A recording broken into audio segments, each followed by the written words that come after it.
thoughts as you take a look at it for the first time? Blown away. $5 billion. It sounds about right. I mean, that's a lot of money. But when you stand outside this thing, when we pulled up, I mean, we're in it right now, so you can feel like you're in the containment of it. But when you step back and look at it from about a half mile away, it is massive. I mean, it's the biggest stadium I think I've ever seen. It almost doesn't even fit the way it's the style of it and the architecture of it.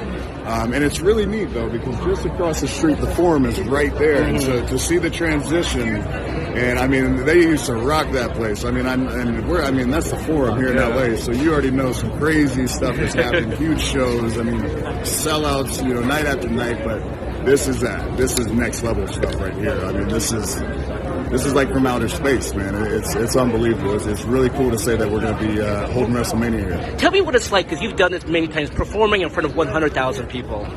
Like, what is that like to make that walk to the ring, to perform the way you do?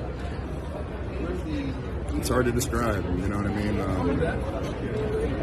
It's different because it's so big that it's like working in front of 4 different arenas, you know what I mean? And even the noise of it, I'm excited to see how this one does and how it responds and how the noise actually,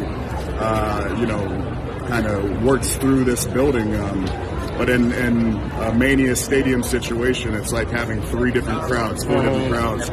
And sometimes they can't get in unison. And that's a big part of my thing, is maestroing the crowd and getting them all together. But sometimes they'll be doing their thing over here. They're doing their thing over here. They're doing the wave in this one section over here. So, yeah, I mean, it's just a whole different monster. And I mean, I think that just the spectacle of it all, it changes because it's so big, it changes the actual process of what we normally do, the regular rhythm.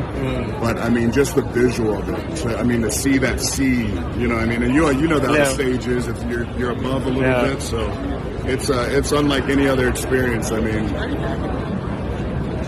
yeah, man. Maybe I'll throw on the GoPro or something like that. I mean, I know we're the best at capturing footage, but there's just no way to really describe it. It's unlike anything. How are you preparing for WrestleMania?